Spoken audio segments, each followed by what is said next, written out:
तो राहुल गांधी ने एक बार फिर से क्या अपनी मांग के आगे मोदी सरकार को झुका दिया। इस बार जो राहुल गांधी की मांग के आगे मोदी सरकार को जो झुकना पड़ा, यह कोई राजनीतिक मांग नहीं है दोस्तों। दरअसल यह वो मांग है जो आपकी, हम सबकी जेब पर सीधे तौर पर असर डालती है, आपकी रोजमर्रा की जरूरतों की चीजों को लेकर असर डालती है। जानते हैं क्या है वो मांग? वो टैक्स जिसे राहुल गांधी ने कई मंचों पर कहा गब्बर सिंह टैक्स। गब्बर सिंह टैक्स बोला था, याद है ना आपको, जीएसटी को लेकर। और अब खबर यह आ रही है, और उसी गब्बर सिंह टैक्स के पहलू को लेकर यह खबर है, यानी कि सबसे बड़े उसके हिस्से जो है उसे सरकार वापस ले सकती है। बाकायदा राहुल गांधी ने उसको लेकर सोशल मीडिया पर एक एक्स पर ट्वीट भी लिखा है, सोशल मीडिया पर लिखा है एक्स पर।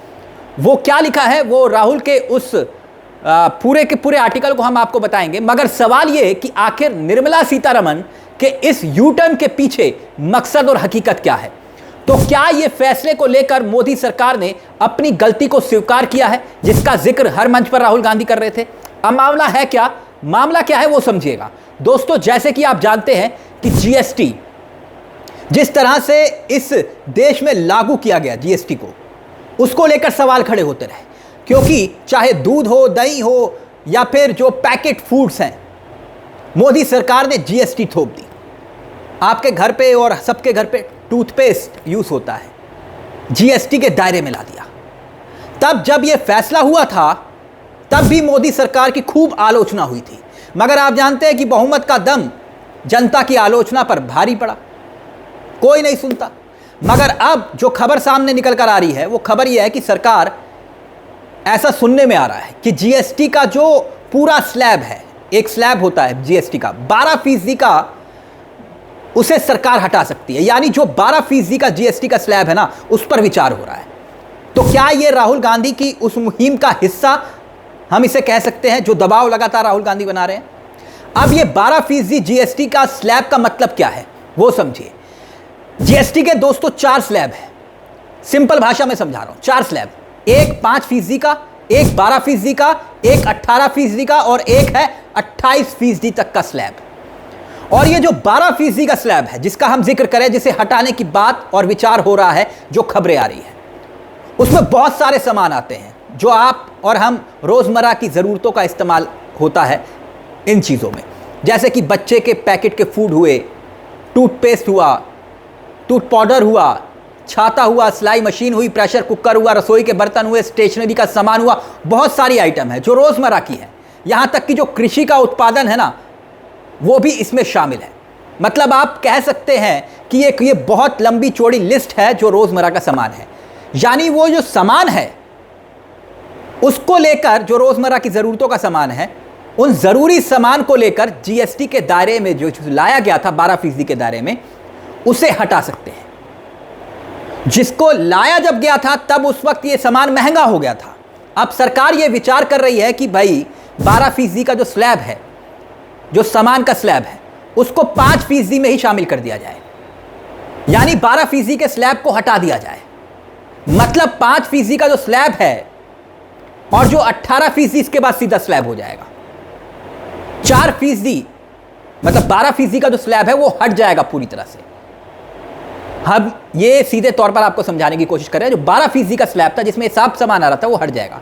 वैसे मोदी सरकार अपने फैसलों को लेकर कई बार विवादों में रहती है, साथ ही बयानों को लेकर भी उनके मंत्री कोई ना कोई बयान दे देते हैं। देश की वित्त मंत्री खास तौर पर निर्मला सीतारमण, प्याज के दाम बढ़े थे तो कीमतों को लेकर उन्होंने क्या कहा, मैं प्याज तो खाती नहीं।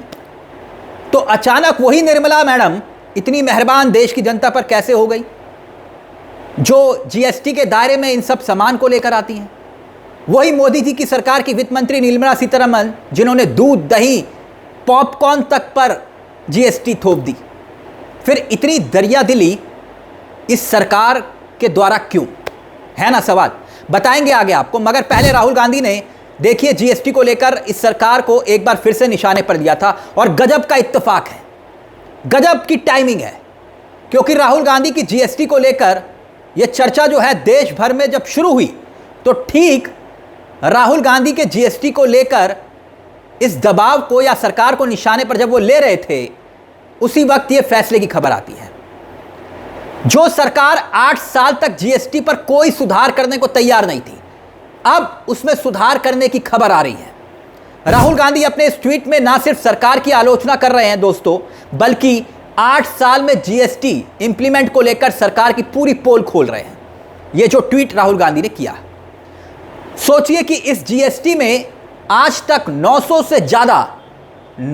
से ज्यादा बार संशोधन हो चुका है, लेकिन इसको सरलीकरण आज तक नहीं किया गया है। सोचकर देखिए तो एक आम आदमी उस पर सरकार कितनी बार डायरेक्टली इनडायरेक्टली टैक्स लादती है, इसको सुनकर भी सर चकरा जाता है।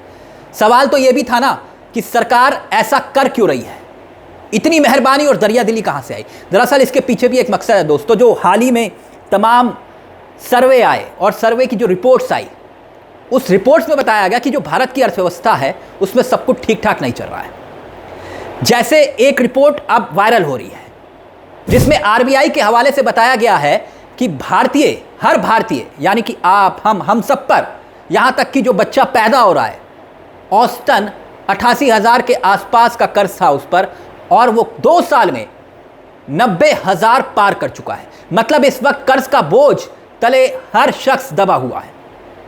बचत है नहीं, कर्ज बढ़ता जा रहा है। अब लोगों की आय है वो तो बढ़ नहीं रही, और सरकार टैक्स पर टैक्स वसूल रही है। कम से कम उसमें कोई कमी आ जाए तो राहुल गांधी का जो प्रेशर था, राहुल गांधी जो प्रेशर बना रहे थे, अब ये राहुल गांधी का प्रेशर था या सरकार समझ रही है कि भाई दिक्कत तो है। एक तो पहले ही आप टोल टैक्स भी वसूल रहे हैं, रोड पर चलते हैं जितना पेट्रोल डीजल सीएनजी खर्च नहीं होता उससे ज़्यादा तो आपको टोल देना पड़ जाता है। तो अब सरकार ये कह रही है कि भाई हम आपको थोड़ी सी राहत दे देते हैं, और बाकी तो देश की मीडिया है, आप जानते हैं फिर क्या होगा। वाह वाही वाह वाही वाह वाही, मोदी जी ने चमत्कार कर दिया, मोदी जी ने मास्टर स्ट्रोक खेल दिया, मोदी जी ने आविष्कार कर दिया नया, तो वो सब कुछ होगा। खैर, राहुल गांधी की इस मुहिम का कुछ तो असर दिखाई दिया। जीएसटी को लेकर सरकार झुकती हुई दिखाई दे रही है 12% के स्लैब को लेकर। इस खबर में दोस्तों मेरे साथ इतना ही, लेकिन चलते चलते एक दरख्वास्त, अगर हो सके तो हमारे इस चैनल को सब्सक्राइब करना मत भूलिएगा। यह मंच आप ही का मंच है। मुझे तिलक चावला को दीजिए इजाजत। नमस्कार, जय हिंद, जय भारत।